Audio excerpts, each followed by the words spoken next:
Hay una tensión permanente entre el gobierno del presidente Donald Trump y varias universidades porque considera el gobierno Trump que en las manifestaciones que se dieron en los últimos meses había algunos estudiantes pro Hamas.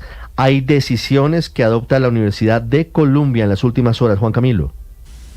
Ricardo, y ojo porque también podría marcar un precedente que para muchos va en contra de la libertad de discurso, la libertad de protesta enmarcada en la primera enmienda de la Constitución. Es una decisión tomada sobre la base de una, abro comillas, evaluación de la severidad de los comportamientos. Está anunciando la Universidad de Columbia la expulsión de estudiantes que estuvieron involucrados en las protestas pro-Palestina que vimos en los semestres pasados, particularmente en la Universidad de Columbia.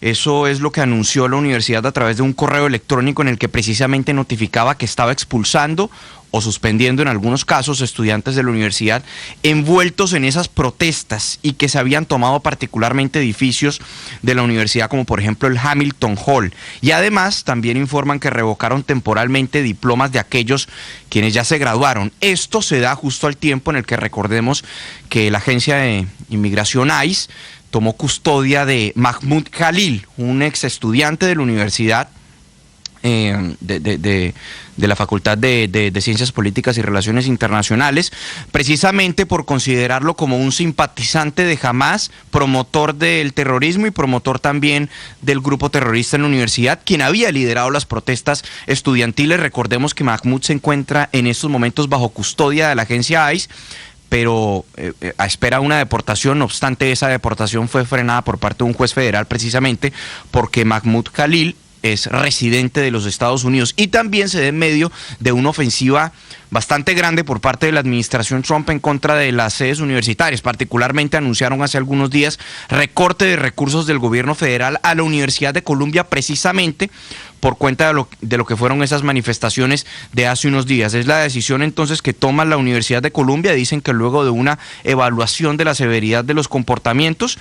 Y recordemos también que ese recorte de recursos por parte del gobierno Trump había sido de más de 400 millones de dólares. Entonces es posible que no sea la última decisión con respecto a estas manifestaciones y que no sea la única universidad que las tome, Ricardo. Muy bien, Juan Camilo, 8 o 10 minutos hablando de Estados Unidos y los vuelos de deportación de venezolanos hacia Caracas. Estaba previsto que llegara el primero de ellos hoy, después del reversazo de Nicolás Maduro frente al presidente Trump.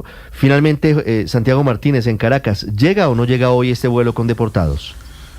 No, Ricardo, acaba de confirmar Diosdado Cabello, ministro de Interior y Justicia, que hoy, viernes 14, no llega este vuelo. Vamos a recordar un poco cómo transcurrieron los hechos en las últimas horas. Primero fue de Estados Unidos que el enviado norteamericano para Asuntos Especiales Richard Grenell informaba que hoy viernes iniciaban o se retomaban estos vuelos con migrantes venezolanos hacia Caracas, y de hecho a las horas Venezuela lo confirmaba o lo ratificaba más bien en un comunicado que era firmado por Jorge Rodríguez, presidente del Parlamento y jefe negociador de Nicolás Maduro. En ese comunicado decía el chavismo pues que había llegado a un acuerdo con Grenell para repatriar a los hermanos venezolanos que se encontraban en Estados Unidos, y abro comillas, que Venezuela protege los derechos humanos de los migrantes y defiende y resguarda la reunificación de la familia que habían sido víctimas de las sanciones criminales que provocaron la salida de estos connacionales. Sin embargo, la convocatoria que se había hecho a los medios de comunicación para esta cobertura hoy a las 10 de la mañana en el aeropuerto de Maiquetía había sido suspendida. Esta mañana nos despertamos con la suspensión de esta convocatoria sin explicación alguna. Sin embargo, hace apenas unos minutos, Diosdado Cabello, Ricardo, que tiene un programa de televisión los miércoles y además un podcast los días viernes por la mañana,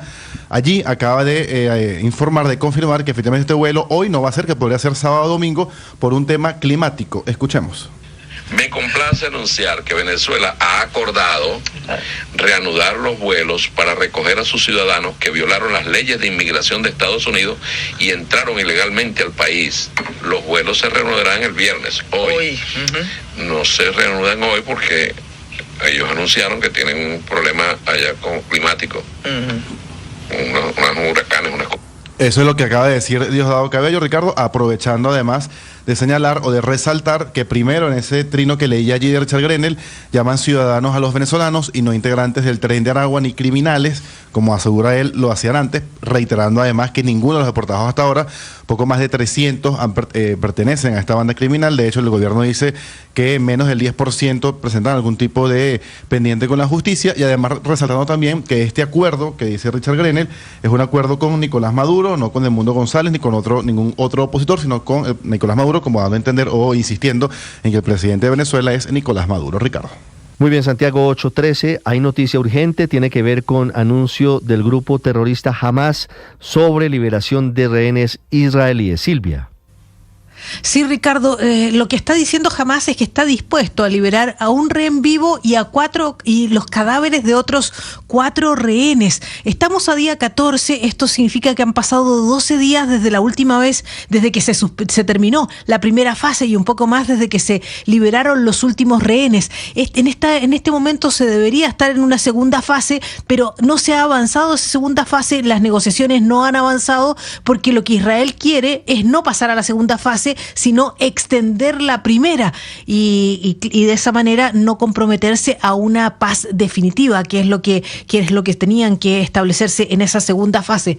Por lo tanto, lo que está haciendo Hamás es hacer esta oferta para ver si de esta manera se abre Israel a esas negociaciones. Eso es lo que está planteando. Dice que la propuesta ha sido puesta sobre la mesa por los negociadores. Los negociadores aquí son Qatar y Egipto, y que de esta manera el movimiento Hamás dice están haciendo este movimiento para ver si es posible que Israel se abra a la posibilidad de discutir esa segunda fase. Entonces dice que lo que estarían dispuestos es a entregar un rehén vivo y los cadáveres de otros 4 rehenes, y dice que esos 4 rehenes serían rehenes israelíes estadounidenses, Ricardo.